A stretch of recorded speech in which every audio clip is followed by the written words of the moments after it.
안녕하십니까? 사랑, 희망, 생명을 전하는 복음방송 진리의 뜰입니다. 성도 여러분 안녕하십니까? 오늘 귀한 찬양을 인도해 주신 집사님 감사합니다. 제 마음속에 깊이 감동으로 다가오는 찬양, 주 나를 보호하시고 나를 붙드시리. 나는 보배롭고 존귀한 주의 자녀라. 아멘.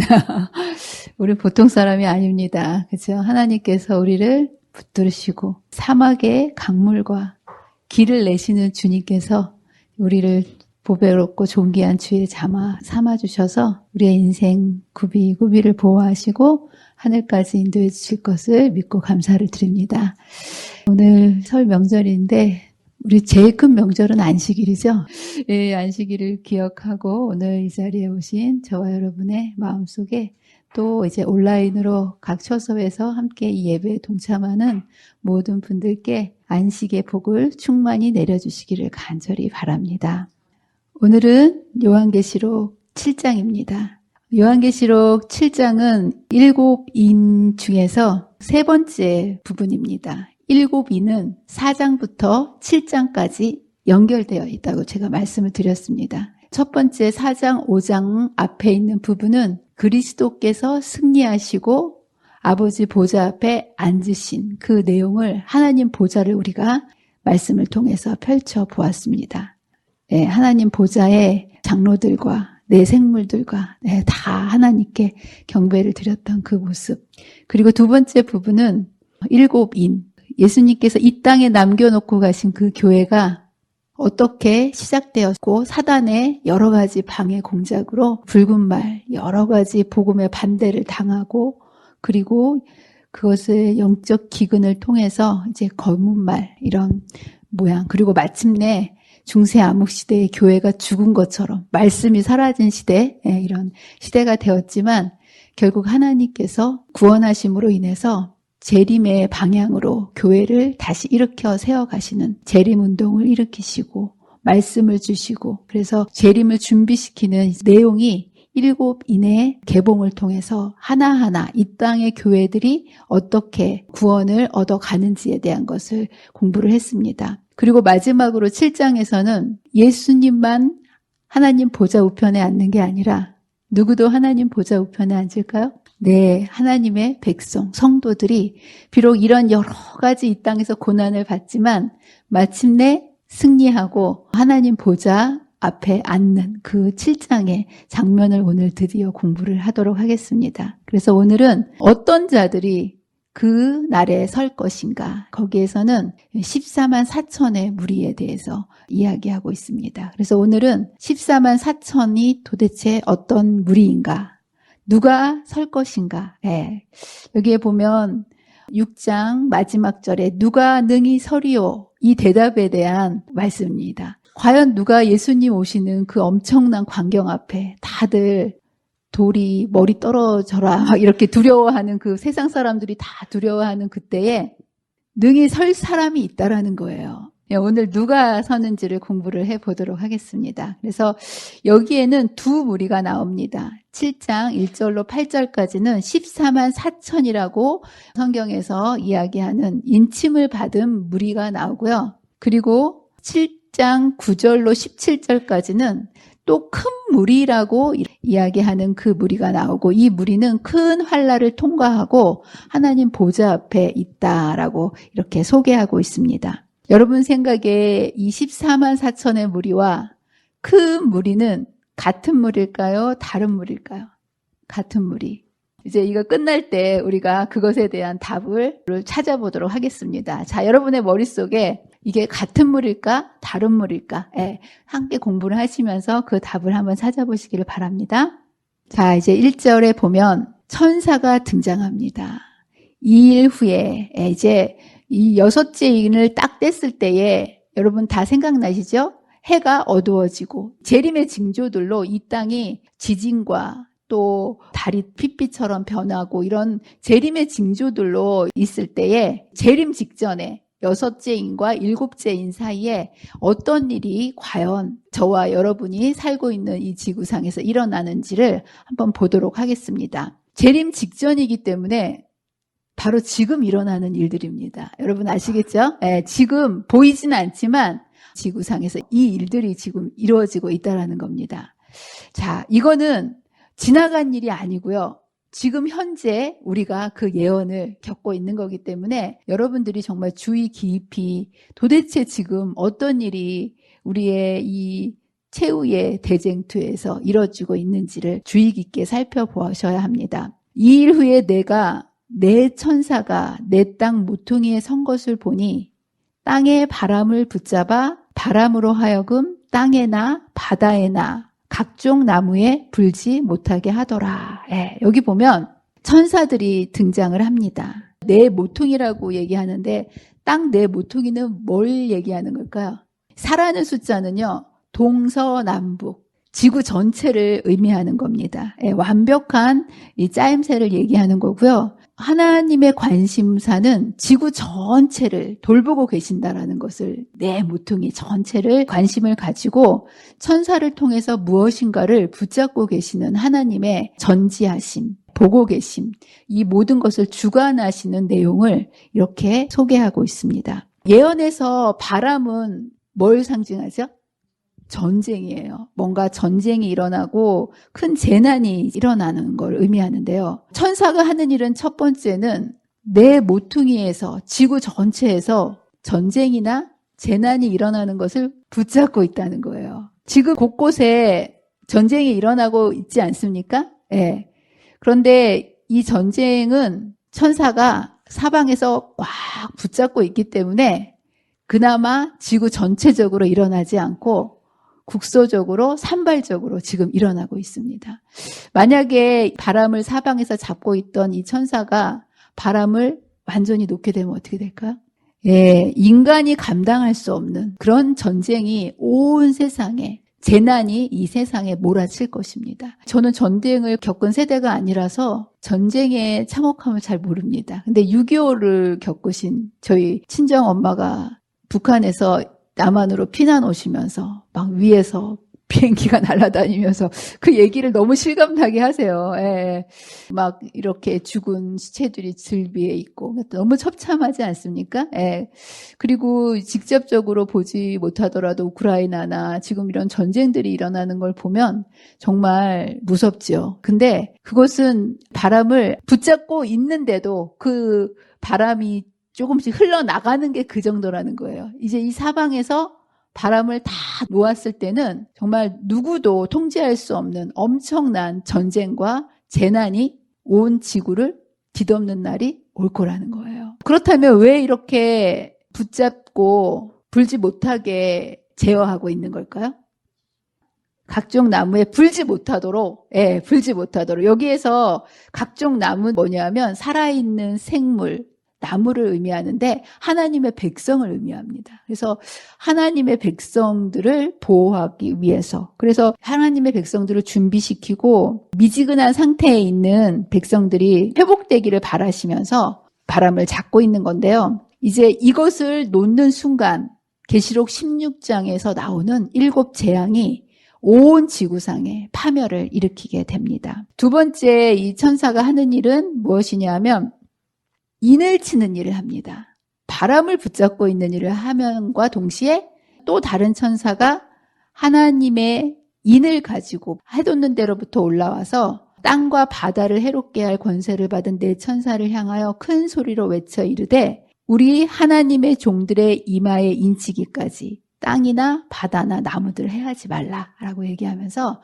이 지금 인치는 작업을 끝날 때까지 이것을 놓지 못하도록 하나님께서 이렇게 천사를 통해서 하고 있다라는 거. 이 환란의 때가 시작하기 바로 직전까지 말하자면 하나님의 백성들이 다 인침을 완전히 다 받기까지 그 바람을 붙잡고 계시고요. 그 바람을 놓을 때 흉년과 온역과 검이 일어나며 나라가 나라를 대적하여 일어나며 온 세상은 혼란 가운데 있을 것이다. 여러분 이런 날이 올까요? 예, 옵니다. 정해진 날은 반드시 옵니다. 설날이 정해졌잖아요. 왔어요, 안 왔어요? 왔죠. 정말 안 올 것 같았는데 이렇게 딱 오잖아요. 정말 이 날도 분명히 옵니다. 성경에서 하나님의 말씀은 그 입으로 나간 말씀은 이루어지지 않는 게 없거든요. 여기 분명히 환란의 때가 시작되기 바로 직전에 그 바람을 놓게 되면 여기에 이러한 일들이 일어나게 됩니다. 그런데 이 천사가 인을 치는 작업을 하고 있다라는 거예요. 어떤 백성들, 비록 이러한 어려움들이 이렇게 있을 텐데 시대마다 비록 세상의 심판대가 있었지만 모든 백성들이 다 멸망을 받은 것은 아니었습니다. 여러분 아시죠? 노아 홍수 때도 하나님의 백성은 구원을 받았고 소돔과 고모라가 멸망할 때도 또 하나님의 백성을 구속해서 구원을 해놓으셨습니다. 예루살렘 성이 멸망할 때도 거기에서 또 신실한 백성들을 구원하셨습니다. 그래서 이 세상이 이러한 바람을 놓았을 때 여러 가지 이 지구상에 혼란이 일어날 것인데 이러한 심판 가운데서 하나님께서 하나님의 백성들은 반드시 구원해내십니다. 근데 어떤 백성을 구원해내신다고요? 입 맞은 백성들. 어떤 백성들 인을 맞을까요? 여러분도 혹시 입 맞으셨습니까? 나 인은 맞았다 하시는 분. 어떤 사람이 인을 받는 줄 알아야지. 그것도 모르고 계시면 어떡하십니까? 이 중요한 때 인을 받는 사람이 구원을 받는데, 그렇죠? 여기에 보면 어떤 인을 받는다고 대상을 이야기하고 있냐면 이때 인을 받는 사람은요, 하나님의 백성입니다. 인치는 일을 지금 하고 계세요. 인치는 일은 뭐하고 똑같냐 하면 조사 심판을 하는 것과 똑같습니다. 하늘에 데려갈 사람들을 확정 짓는 일이 조사 심판이지 않습니까? 이 인치는 일이 바로 그거예요. 하늘에 들어가기에 합당한 자들이 이 백성이다라고 우리에게 이마에 인을 쳐주는 그런 일들이 있고요. 이것은 구원받지 않을 사람을 대상으로 하는 것이 아니라 구원받을 하나님을 백성들을 대상으로 인치는 작업을 합니다. 그런데 그렇다면 어떤 사람을 하나님 백성 중에서 구체적으로 인을 치는가? 여기에 보면 인을 치라고 하셨는데 어떤 사람에게 인을 치라고 이 똑같은 내용을 은유적으로 말씀하셨냐 하면 모든 가증한 일로 말미암아 탄식하며 우는 자, 이런 자의 이마에 표를 그리라 라고 말씀하셨다는 거예요. 이 얘기는 하나님의 백성들이 죄를 안 짓고 살 수 있습니까? 죄인이기 때문에 죄를 짓죠. 그러나 죄를 비록 짓지만 그 죄로 인하여 울고 탄식하는 사람. 그리고 이 교회가 여러 가지 어렵고 연약하고 교회가 많이 부패하고 그렇다 할지라도 교회를 비난하는 자가 아니라 그 교회를 위해서 울고 탄식하며 기도하는 자. 이 교회가 하나님 앞에 온전한 때는 없었습니다. 항상 교회는 연약하고 하나님을 등지고 떠났죠. 그러나 하나님의 백성을 교회를 비난하는 것이 아니라 이 사람들의 특징은 그런 교회를 향해서 가슴 아파하며 울고 탄식하며 기도하는 자. 저와 여러분이 그런 사람이 되시기를 간절히 바랍니다. 자, 이런 자들에게 우리의 더러운 옷을 벗기시고 우리의 죄가 견디지 못하고 슬퍼하고 탄식하는 자에게 오셔서 우리의 옷을 벗겨주시고 예수님의 의의 옷을 입혀주시는 거예요. 옷은 그냥 주시는 게 아니고요. 내 옷이 너무 더럽고 내가 너무 죄로 인하여 내가 너무 슬픔 속에 있는 사람들, 그런 사람들을 내 옷을 벗겨주시고 주님의 아름다운 옷을 입혀주신다는 거. 이러한 사람들을 그리스도의 흠없는 의의 예복이 시련과 시험을 받은 충성스러운 하나님의 자녀에게 주어진다. 멸시를 받은 남은 무리들은 영광스러운 의복을 입고 다시는 세상의 부패로 더럽히지 아니한다. 그들의 이름은 어린 양의 생명책에 남아있고 각 시대의 충성스러운 사람들 중에 기록된다. 이런 사람이 바로 입맞은 자들입니다. 그리고 이렇게 탄식할 수 있는 자는 어떻게 해야 사람이 자신의 죄를, 인간은요, 본성이 죄이기 때문에 자신의 죄를 깨달을 수가 없어요. 그런데 어떤 사람이 그렇다면 정말 내가 죄인이구나라는 것을 깨달을 수 있냐 하면 성령의 인도하심에 순종하는 자입니다. 절대로 스스로 자기가 죄인임을 깨닫는 사람은 한 명도 없어요. 왜냐하면 그냥 죄 속에서 태어나서 죄인으로 살아가기 때문에. 그런데 누가 우리가 죄인인 것을 깨닫게 해주신다고요? 성령께서. 성령께서 우리에게 죄를 깨우쳐 주실 때 우리가 그것을 굴복하고 받아들이는 자. 성령의 인도하심에 순종하는 자. 성령은 어떤 사람에게 임하냐 하면요. 자신을 굴복하는 자에게 임하십니다. 그래서 여기 그가 또한 우리에게 인치시고 보증으로 우리의 마음에 성령을 주셨느니라. 그래서 하나님의 성령께서 말씀하실 때 성령의 음성을 거역하면 되겠습니까? 안 되겠죠. 다른 모든 죄는 다 용서를 받는데 용서받지 못할 죄가 있죠. 성령을 거역하는 죄. 그래서 여기 보면 하나님의 성령을 근심하게 하지 말라. 여러분 분명히 우리가 잘못된 길을 갈 때 우리를 그냥 내버려 두지 않으세요. 여러분 자녀들이 잘못된 일로 어디 다치고 그러면 그냥 보고 있을 부모가 어디 있겠습니까? 그렇죠? 하나님은 반드시 성령님을 통해서 우리에게 우리의 잘못을 알려주십니다. 그럴 때 우리가 그 성령의 세미한 음성에 순종하게 되셔서 성령을 근심하지 않게 하시는 저와 여러분이 되시기를 간절히 바랍니다. 그렇게 될 때 너희가 구원의 날까지 인치심을 받느니라. 이런 자들에게 여러분들 뭘 잘해서가 아니에요. 그런 음성을 주실 때 우리가 그것에 순종하고 선택하는 자에게 인치심을 주신다는 거. 너무 감사하죠? 이렇게 매번 우리가 성령께 굴복할 때 우리 안에서 성령께서 어떠한 일을 이루시냐 하면 그리스도의 품성으로 성령님을 통해서 예수 그리스도의 품성을 우리에게 주십니다. 그리고 예수님과 똑같은 그런 품성을 가진 자에게 도장이 찍히는 거예요. 도장은 어떤 사람한테 찍힌다고요? 여기 분명히 잘 보세요. 살아계신 하나님의 이는 그리스도와 같은 품성을 지닌 사람들에게만 찍힐 것이다. 여러분 품성이 예수 그리스도 똑같습니까? 아니죠. 아니에요. 여러분들이 믿음 안에서 예수 그리스도 안에 있을 때 주님께서 우리에게 그분의 옷을 입혀주신다고 약속하지 않으셨습니까? 그렇죠? 우리 자신을 보시면 안 돼요. 그분의 약속을 믿음으로 붙잡으셔야 되고 우리의 품성이 아니라 누구의 품성을 보실까요? 예수님의 품성. 예, 우리 안에 있는 우리 품성을 보시는 게 아니고요. 우리에게 그리스도의 옷을 입혀주셨기 때문에 여기 보면 그리스도와 같은 똑같은 품성을 보시고 우리에게 우리 품성으로 도장 찍어주시는 게 아니라 그리스도의 품성으로 우리에게 도장 찍어주신다는 거. 저와 여러분이 이러한 성령님께 예수님을 우리 안으로 인도해 주시는 그 성령님께 여러분들 꼭 굴복하시고 순종하게 되시기를 바랍니다. 여기 그 말씀을 하시는 거예요. 밀라비의 도장은 각인을 지니고 있는 것 같이 하나님의 영의 감동하심을 갖고 있을 것이며 하나님의 영의 감동하심을 받고 있다면 그리스도의 형상을 지니고 있는 거라는 거예요. 그러니까 여러분들이 매 순간 성령의 음성에 굴복할 때 여러분의 안에 그리스도의 형상을 갖고 있는 거고 그런 자들에게 인을 찍어주십니다. 이거는 내적 증거입니다. 내 안에 그리스도의 품성이 머무는 거예요. 그리고 밖으로 드러나는 또 하나의 증거가 있는데 하나님의 계명에 순종하는 자입니다. 그리스도의 품성을 가진 자는 당연히 하나님의 계명에 순종하겠죠. 내 힘으로는 하나님의 계명에 절대로 순종할 수 없습니다. 그러나 예수님의 품성을 받았을 때 그 예수님이 우리 안에서 하나님의 계명을 온전히 순종할 수 있도록 해주십니다. 그래서 하나님의 백성의 특성을 계시록 14장에 이렇게 얘기합니다.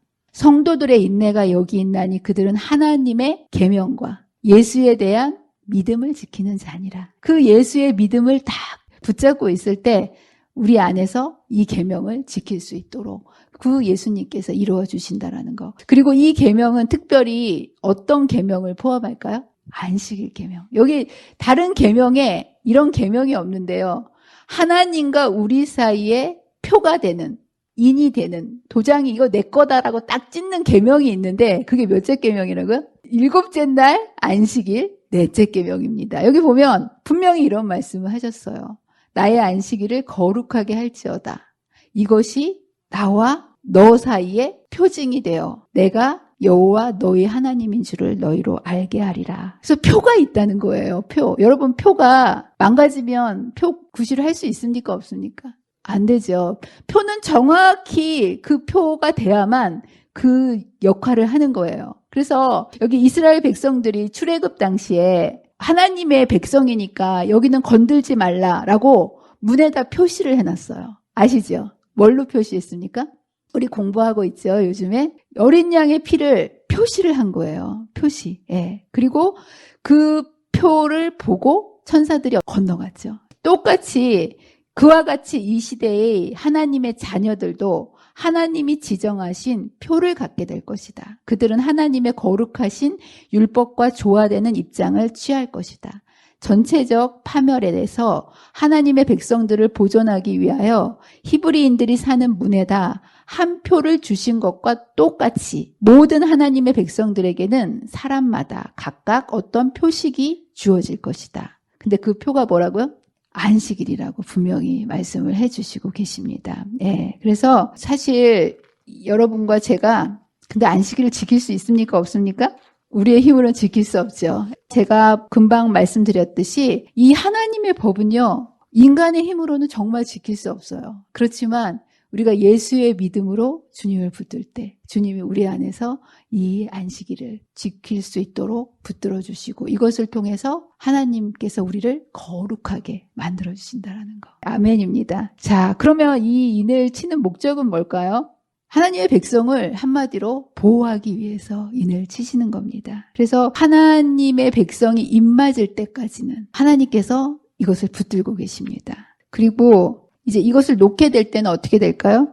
대환란을 통해서 이 땅에 어려움이 닥칠 텐데요. 이 대환란을 통과하기 위해서 하나님의 백성들은 반드시 인을 받아야 합니다. 왜 인을 주시냐 하면 그 대환란의 때에 입맞은 하나님의 백성들을 보호하시기 위해서. 지금 인을 치고 있는 너무나도 중요하고 엄숙한 시대를 저와 여러분이 살아가고 있다는 거. 여러분들 마음속에 지금 인을 다 치고 다니는구나. 그러면 이렇게 살면 되겠습니까? 안 되겠습니까? 누구만 바라보고 살아야 되겠습니까?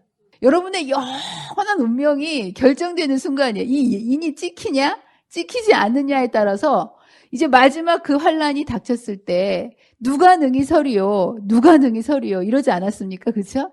이 인이 찍힌 자만이 우리가 큰 환란을 통과하고 그 날에 주님을 기쁨으로 이제 맞이할 수 있는데 이것은 이제 주님께서 계속 이렇게 붙잡고 있는 게 왜 붙잡고 있냐면 오래 참으사 아무도 멸망하지 않고 다 회개에 이르기를 원하셔서 아직도 이걸 놓지 않고 하나만 한 명만 더 붙잡고 계신다는 거. 여러분 하나님의 마음을 좀 헤아리게 되시기를 바랍니다. 하나님께서 모든 사람이 구원을 원하기를 원하신다고 하지 않으셨습니까? 그러면 우리는 어떤 삶을 살아야 되겠습니까? 한 명이라도 더 복음을 전할 수 있도록 정말 우리가 주님의 마음으로 복음을 전해야 되지 않겠습니까? 자, 그러면서 입맞은 자의 수를 들으니 여기 보면 14만 4천이라고 되어 있습니다. 여러분 입맞는 사람이 14만 4천 명이라고 되어 있어요. 큰 수일까요? 작은 수일까요? 14만 4천이면 큰 수일까요? 14만 4천 명만 구원받으면 되겠습니까? 내가 과연 14만 4천에 들어갈 것 같습니까? 이 14만 4천에 대한 숫자가 많이 토론을 합니다. 근데 여기서 상징 수인가 실제 수인가를 가지고 논쟁이 많이 있는데요. 여기에서 이 14만 4천은 실제 수가 돼서는 안 됩니다. 왜냐? 여기서 얘기하는 그 지파의 이름이 나오거든요. 근데 그 지파는 지금 존재합니까? 존재하지 않습니까?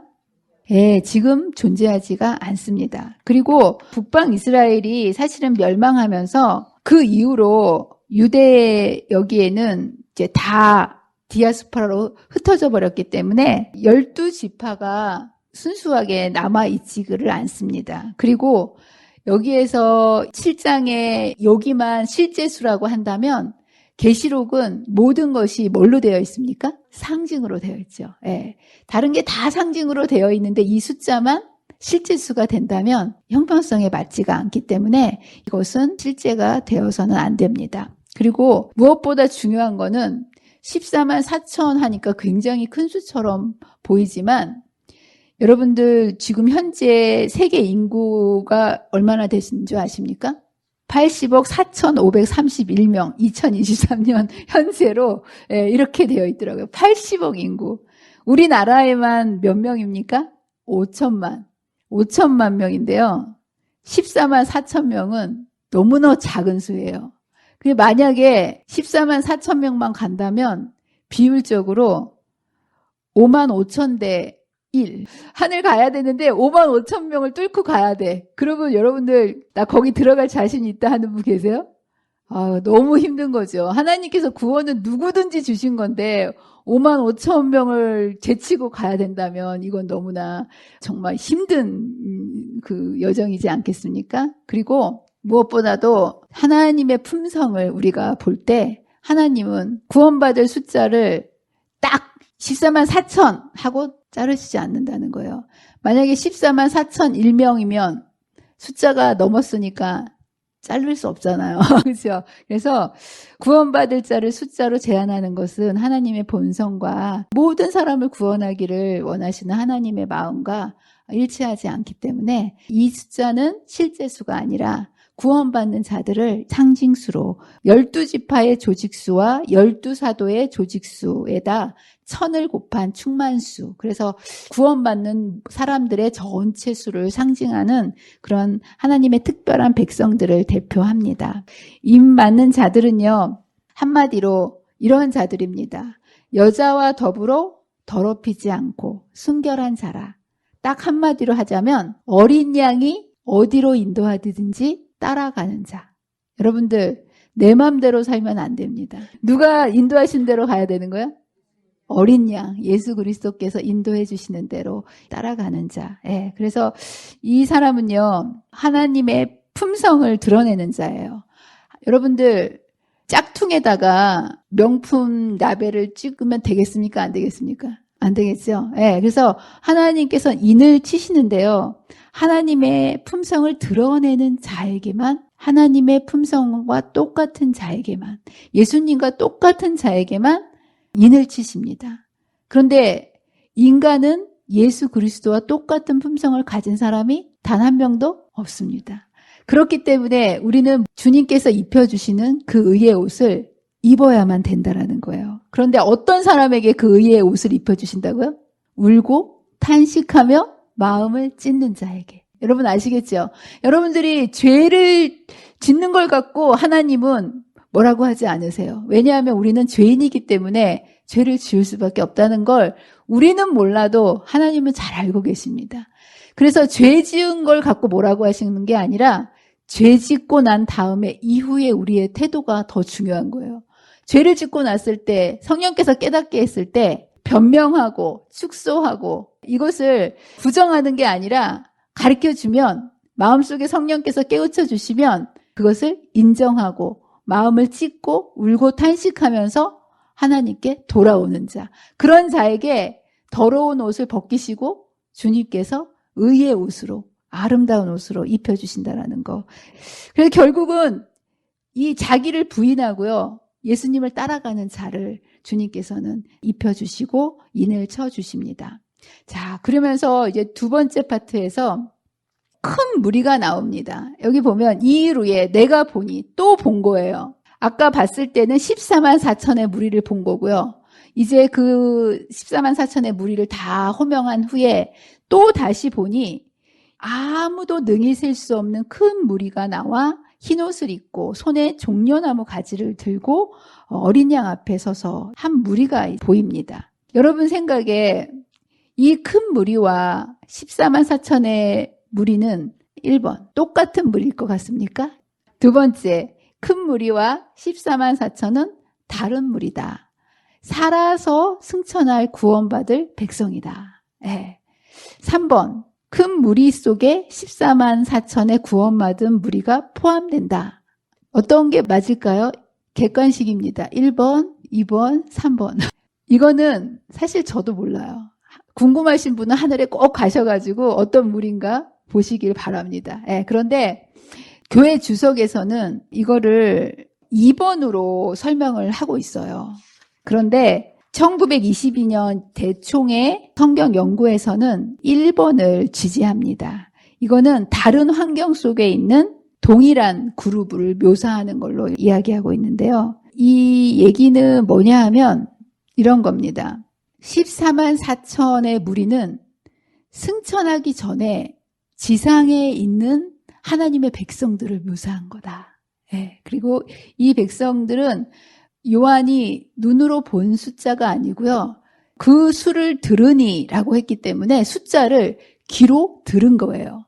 그리고 이거는 전쟁에 나갈 때는 항상 군사를 세지 않습니까? 구약에 봐도 전쟁을 하러 나갈 때 민수기, 백성들을 세는 거예요. 그래서 그 단위로 이렇게 14만 4천이라는 전쟁을 해야 될 하나님의 백성이기 때문에 이 단위로 묘사를 한 것이고요.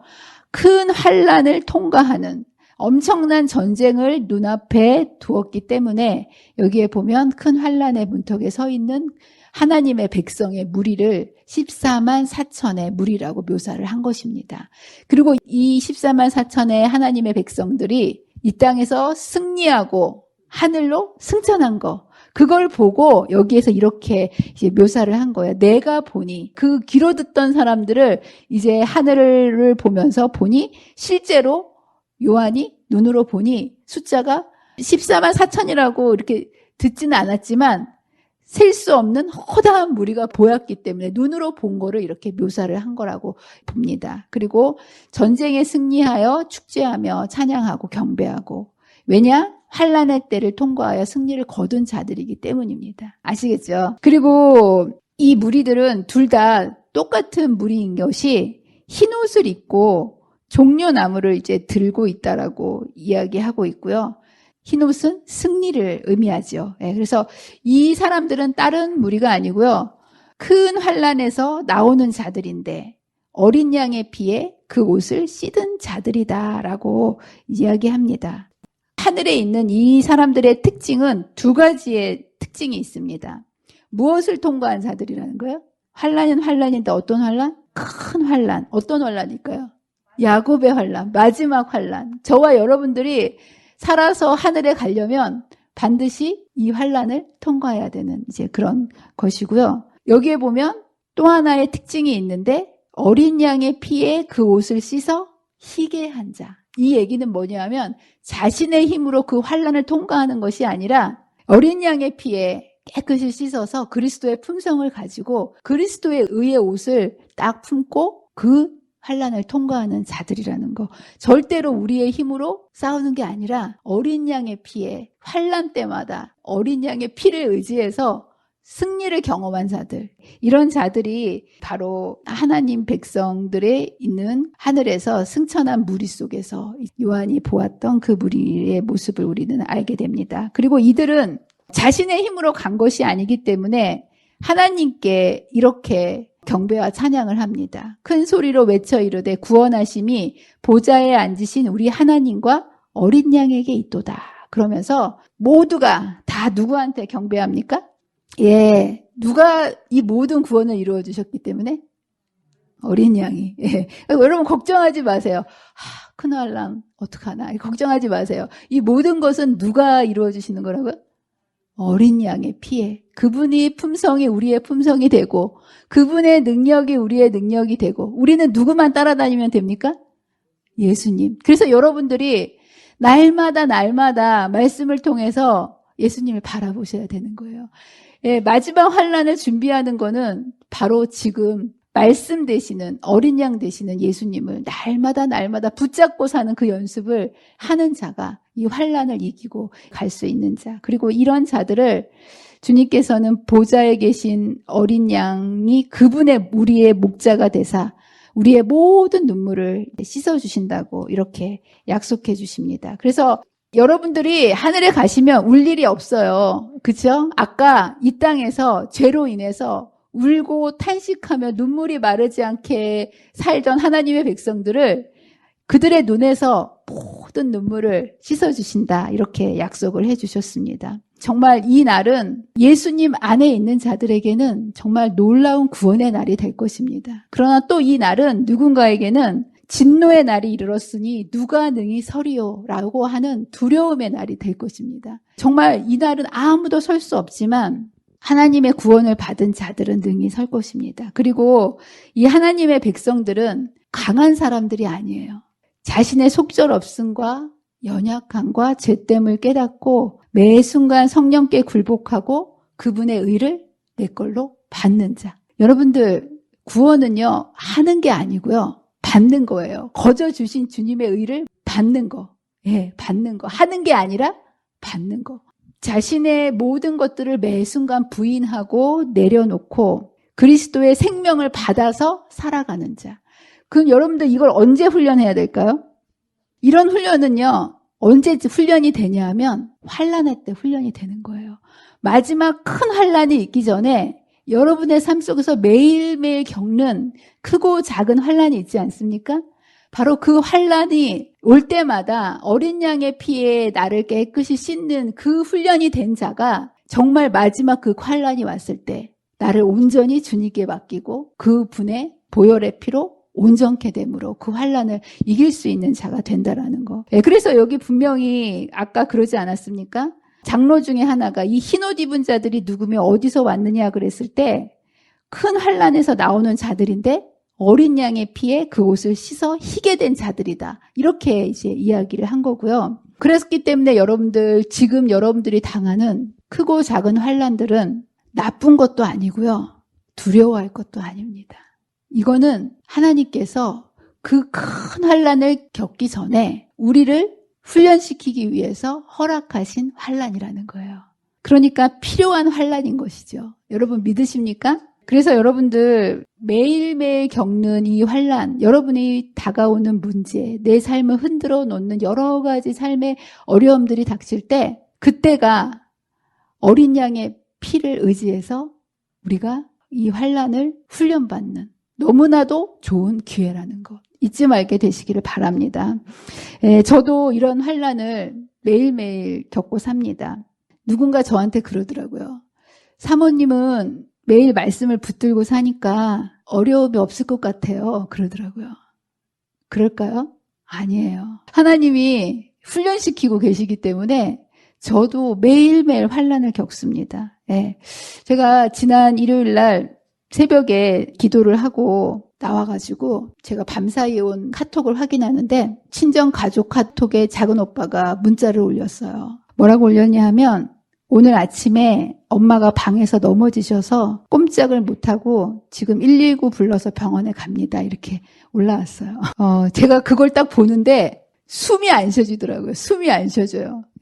그래서 전화를 해봤더니 지금 응급실에서 검사 중인데 상태가 확인하는 대로 연락을 주겠다고 그러더라고요. 그래서 전화를 딱 끊고 나니까 앞이 깜깜한 거예요. 분명히 아침인데 앞이 깜깜한 거예요. 그리고 막 가슴이 답답해갖고 제가 그냥 하도 눈물이 나고 그래서 제가 먼저 죽을 것 같더라고요. 그래서 제가 다시 들어가서 무릎을 꿇고 하나님께 기도를 드렸어요. 하나님 이게 도대체 무슨 일인가요? 제가 방금 전에 무슨 기도를 하고 나왔냐면 하나님 저희 엄마 돌아가실 때까지 걸어서 꼭 교회를 맑은 정신으로 다니게 해주세요. 제가 그 기도를 한 번도 빼놓지 않고 매일매일 드리는 기도거든요. 그리고 정말 진심이어서 하나님 저는 다른 거 바라지도 않아요. 우리 엄마 돌아가실 때까지 걸어서 교회 다니시는 거 그거 하나는 꼭 들어주셔야 돼요. 제가 그 기도하고 나왔는데 그 문자를 본 거예요. 야, 근데 넘어지셨다니 딱 보니까 고관절 골절이 된 것 같고. 근데 여러분들 사람한테 얘기하면 불평이 되지만 하나님한테 온갖 걸 다 따지고 얘기하면 기도가 된다 그랬잖아요. 그러니까 하나님께 다 그냥 얘기를 하는 거예요. 그래서 제 마음속에 있는 것들을 제가 하나님께 울면서 하나님 제가 지금까지 그렇게 기도를 했는데 그러면서 제가 하나님께 기도를 했어요. 근데 한참 이렇게 기도를 하면서 뭘 느꼈냐 하면 평상시에 암송해 놓은 그 암송 말씀 그리고 묵상해 놓은 묵상 말씀 평상시 때 여러분들 마음의 창고에 하나님의 말씀을 채워놓으면요 위기의 때 그 말씀이 살아서 여러분을 붙잡아 줍니다. 그때 딱 떠오르는 하나님께서 주신 말씀이 뭐냐면 예레미야 29장 11절이에요. 여호와의 말씀이니라. 너희를 향한 생각은 내가 아나니 평안이요 재앙이 아니라 너희 미래에 희망을 주는 것이다. 이렇게. 근데 아무리 생각해도 이게 희망이 아니고요. 재앙인 거예요. 근데 자꾸 평안이고 희망이라고 하셨으니 제가 제 현실을 보지 않고 이제 하나님의 말씀을 선택하기로 제가 선택을 했습니다. 제 마음이 좀 가라앉았어요. 근데 그 사이에 이제 결과가 났는데 어깨가 골절이 됐고요. 고관절이 골절이 됐다는 거예요. 이렇게 넘어지셔가지고 하나만 골절이 돼도 힘든데 여기가 골절돼 여기 골절돼갖고 논산에서는 연세가 드시고 하시니까 이 수술이 힘드니까 큰 대학병원으로 가라고 해가지고요. 앰뷸런스를 또 타고 천안 단국대 병원으로 이송 중이라 그러는 거예요. 그래서 정말 딱 그런 느낌이더라고요. 마른 하늘에 날벼락 맞았구나. 날벼락. 그래서 짐을 막 싸가지고요. 병원으로 내려갔어요. 근데 내려가면서 막 5만 가지 생각이 다 들어오는 거예요.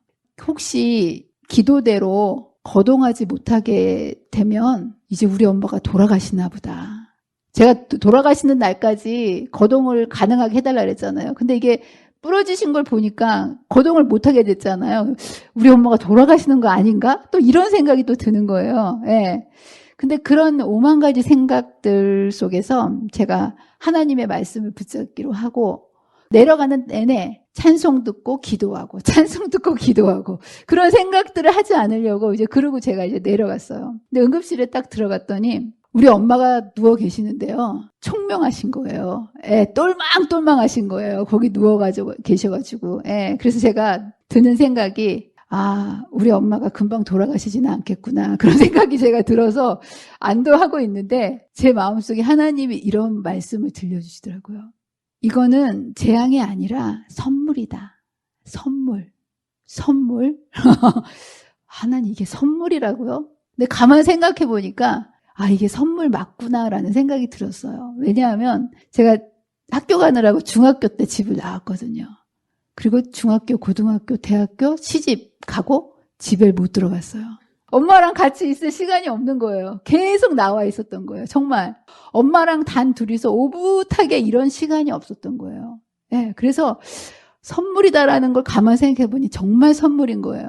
이게 만약에 우리 엄마가 돌아가시게 되면 이런 오붓이 둘이 있었던 시간이 한 번도 없었기 때문에 엄청 서운하고 섭섭할 것 같은 거예요. 네, 그래서 제가 그 생각을 딱 하고 나니까 제 얼굴이 확 펴졌어요. 그래서 제가 웃으면서 우리 엄마한테 이랬어요. 엄마, 나 엄마 덕분에 휴가 왔어요. 그래서 휴가 왔어요.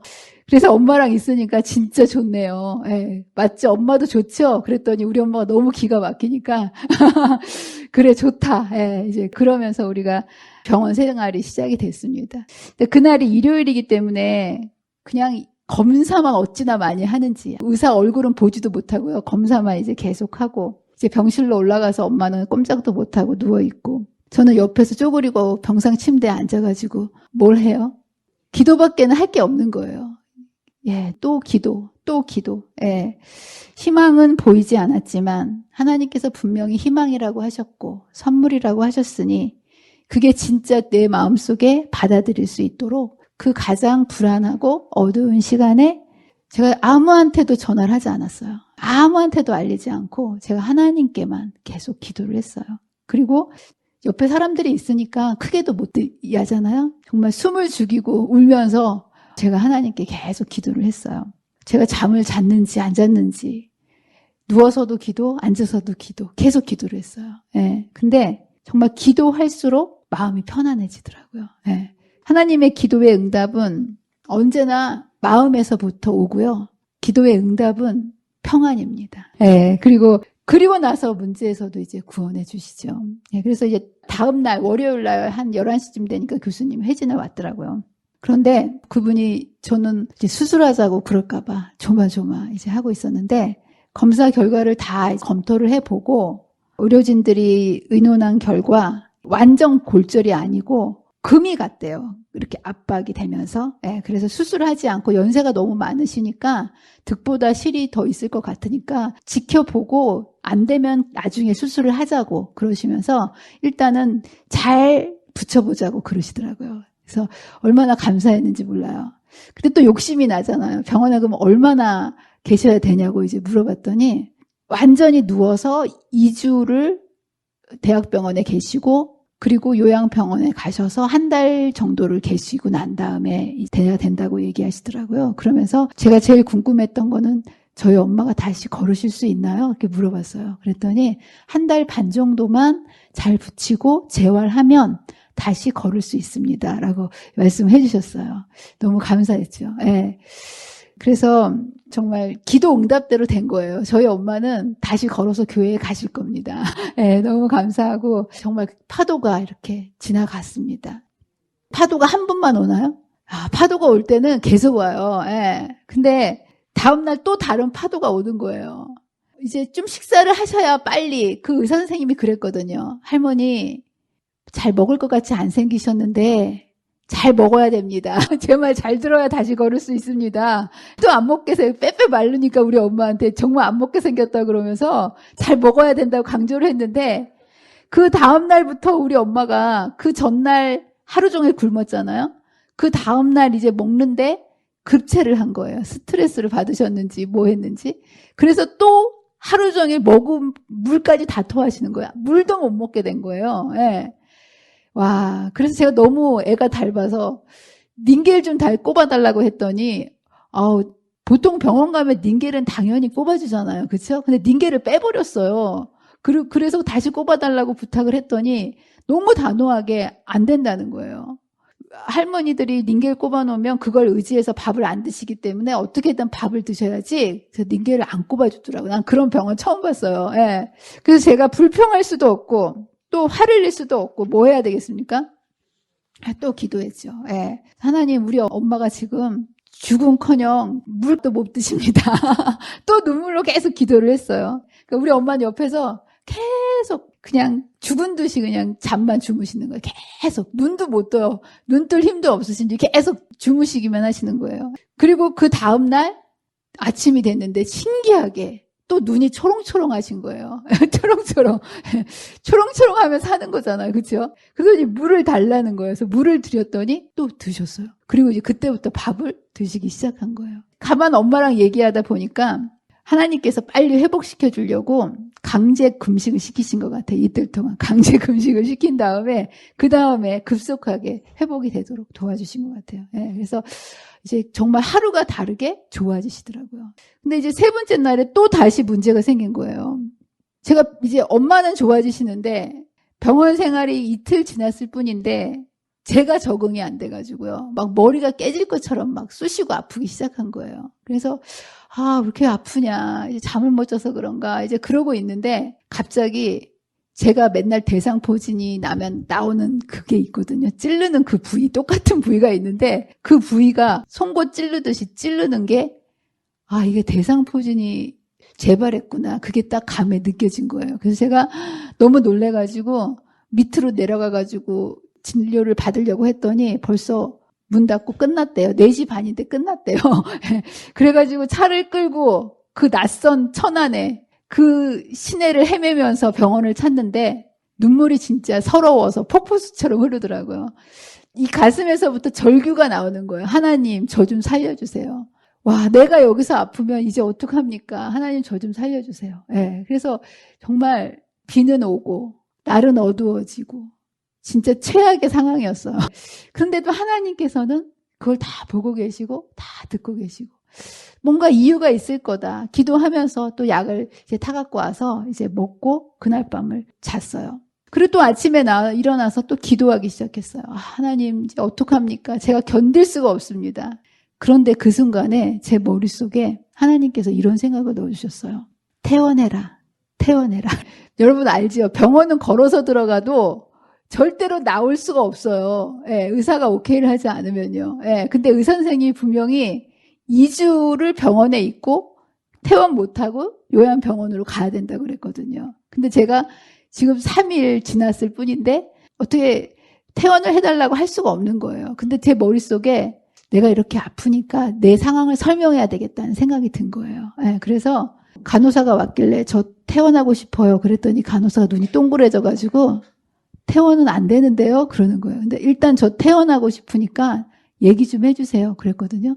그랬더니 일단 얘기는 해볼게요. 그래가지고 얼마 후에 그 전공의 선생님이 왔어요. 그래서 제가 얘기를 했어요. 저희 엄마는 불안 수준이 높으셔가지고 간병인을 쓸 수가 없습니다. 그래서 제가 왔는데 제가 대상포진에 걸려서 더 이상 간호를 할 수가 없습니다. 집에 가겠습니다. 그랬더니 말릴 수가 없는 거예요. 그분이 제가 교수님한테 한번 얘기를 해볼게요. 그러더니 얼마 후에 연락이 왔어요. 정말 두 말도 안 하고 가세요 그랬다는 거예요. 네, 그래서 제가 출애굽이 아니라 출병원을 해가지고 어저께 올라오는데 저희 엄마는 앰뷸런스로 오시고 저는 차를 끌고 올라오는데 홍해가 갈라지는 것 같더라고요. 하나님께서 환난 속에서 하나님을 불렀더니 어린 양의 피를 의지했더니 구원해 주셨구나. 저는 병원 생활을 간호사로 있었기 때문에 이게 얼마나 터무니없고 말도 안 되는 거라는 걸 누구보다 잘 알고 있거든요. 그런데 절대로 이루어질 수 없는 일을 하나님은 하나님께 맡길 때, 어린 양의 피를 의지할 때 주님께서 이루어 주신다는 거예요. 여러분 믿으십니까? 그래서 여러분들 사실은 내려가면서요, 저는 한 달을 생각하고 왔어요. 이게 보통 고관절이 부러지면요, 재활까지 하려면 6개월이 걸리거든요. 예, 병원 생활 한 달을 생각하고 짐을 한 달 걸 싸갖고 가면서 제가 목사님한테 이렇게 얘기하고 왔어요. 저는 이번 주 금요일날 설교 못하니까 대체 인력을 쓰세요.